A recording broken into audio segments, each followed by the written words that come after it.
I'm the multiform misanthropist. Um, okay, I want to talk about ufology, especially in the book The Lords of Chaos book that I'm reading. I have finished chapter 8, which is very extensive, the most extensive up to this point. And Varg Vikernes, I think that's how he pronounced his name, right? Varg Vikernes or Varg Vikernes, whatever. He has also a point. He's not only people would call him a new fascist or neo Nazi or a new Aryan type of sort of things. He also has a point on UFOs, right? The end of chapter 8 deals with this point of Varg Vikernes on UFOs. And he studied the North mythology, and he concluded that there is the humans. I won't enter into details. That if you want to know into details his view on UFOs, on Norse mythology, you may read the book. But he read the all the mythology of Thor and all the Norse mythology, and he came to the conclusions similar to what Erich Von Däniken, which has a channel on YouTube. You may search Erich Von Däniken. Found about the Bible, right? The same thing Erich Von Däniken concluded about the Bible, that extraterrestrials were the gods, the astronauts that came to Earth and and had intercourse with women and whatever. So Varg Vikernes has a his point of view according to North mythology and UFOs. Uh, the book also mentions that the third hike, the Hitler had some ideas on UFOs, and they even tried to construct UFOs to use as a war weapon. But the book says that maybe this plan didn't get through. And some people believe that Hitler is hidden underground in Antarctica, and there is a civilization of extraterrestrials, which are the strong national socialism that are sending flying saucers to watch over us, and at the right moment they will come and take the control of the world. I don't know. People speculate so much. Other people believe that Hitler is hidden in Argentina, is living in Argentina, whatever. Some people believe Elvis is not dead. There is a preacher, a pastor of church on TikTok. If you search Elvis is alive, you're gonna see, I forgot his name, but he looks like Elvis Presley, old, and he sings, he plays, and he even says that he's Elvis Presley. Even Trump made a tweet, posted on X that Elvis was alive. But all right. So also the book cites Zecharia Sitchin, which is another proponent of the UFO theology. Zecharia Sitchin wrote books about the Anunnakis, which mean those who descended from heaven to earth, and that there is a sort of speculation that those gods, they manipulate human DNA, they created us.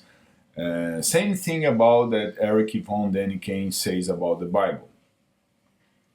Also, we have, but the book doesn't cite, doesn't mention, Claude Vorilhon Räel, which is a French journalist who nowadays lives in Japan. You may search on YouTube the Raelian movement. He has the books too, where he claims to be contacted by Yahweh, who is a human-like extraterrestrial. And the word Elohim also means those who came from the sky. Elohim from the Bible, from the Hebrew. And we have lots of things that look like UFOs. Chapter 1 and 10 of Ezekiel, if you read the entire book of the prophet Ezekiel in the Old Testament, you're going to see that it's suspicious that God and angels are all that part of Elohim, which were beings. I guess Genesis chapter 19, 3 beings appear to, I guess it was Abraham, and Yahweh, Abraham asks Sarah, his wife, to cook some meal for Yahweh, for the being, and he eat it with Abraham. So they were like, they had human needs. And then the 2 other men went to Sodom and Gomorrah to have all that destruction. That, according to Claude Vorilhon Räel, if you read, and I recommend that if you don't want to buy the books, you go to the site www.rael, it spells RAEL.org. You have all his books free, all his ebooks, so you can read for free. First of all, read the message by the extraterrestrials. Okay, I have the physical ones because I met the Raelian people at Harvard Square. I even meditated with them. I was baptized into their movement, but then I started to get suspicious about Räel, and I'm still not sure really about his claims. But I will get to the point. Hold on. I only have 15 minutes. So go into his site, rael.org, read the books, read all the books. He's going to explain the Bible, how Yahweh explained the Bible to him. So we have lots of references about UFOs, the gods, the astronauts, the manipulation of human DNA, which goes against the natural selection and the Darwinian theory of evolution, which for the academics makes sense. Some people also don't disagree. They say there is something missing. We have a conflict of ideas: science, religion, mythology, new theology or UFO theology, theosophy. We have so many people talking about Anunnakis and Elohim and Yahweh and North mythology, and people claim have seen flying saucers. We have the case of Travis Walton. He's on YouTube. All right. Travis Walton claims to have been abducted. And there's a movie called Fire in the Sky, which doesn't correspond that much to his real testimony, but you may watch him on YouTube telling his experience. He went to a post-traumatic experience afterwards. So we have so many cases. It's hard to tell which one is true, which one is bullshit. It's hard to tell what people's intentions are behind ufology, who wants only to make money. We have the History Channel saying the same things. Who wants only to make money because it has become a business, it's popular demand, people are fascinated by UFOs, and people buy books and watch videos and documentaries and become a Raelian member and study North mythology and seeing lights moving in the sky, and the universe is huge. We have science, cosmology, Carl Sagan. So there is a conflict of information, right? But the book Lords of Chaos brings this ufology reference, and also interviews with academics, professors of history of religion.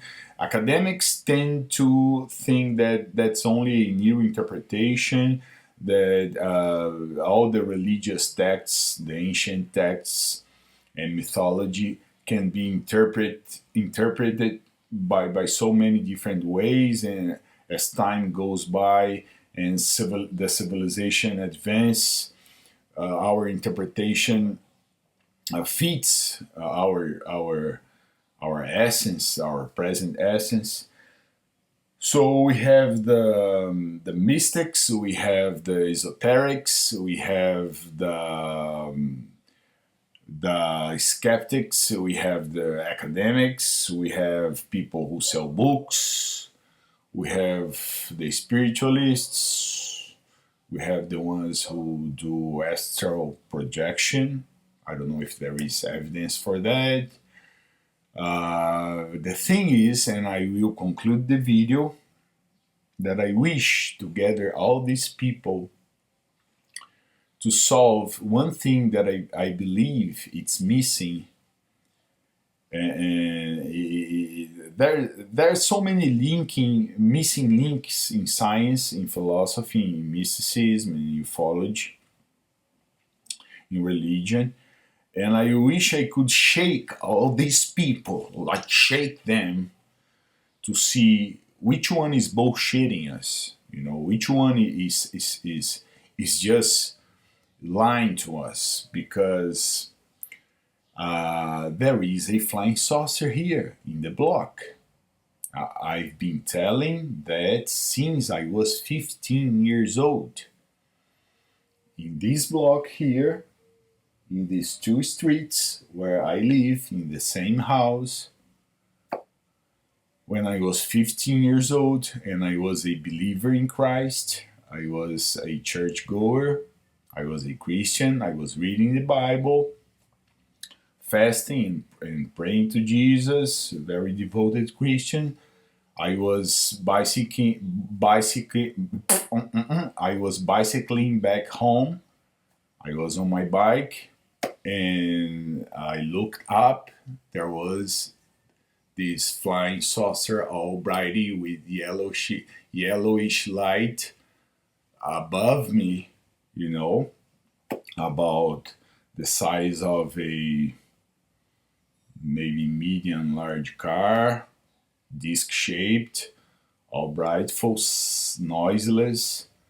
It was in a height approximately of a building of maybe 20 floors or less, and it followed me down these two streets from where I live here. I had a real UFO experience. I don't like the word UFO because it means unidentified flying object. What I saw was a real spacecraft, not from this planet Earth. Beautiful, amazing. I had sleep paralysis after my experience in this same bedroom, and they were horrifying. And I wish I could solve this problem with all these people. I wish I could work with these people that claim about, that they talk about UFOs. because there is a flying saucer here in the block, and I will keep telling this until the day I die. Alright? Bye. I forgot my coffee and I forgot to smoke.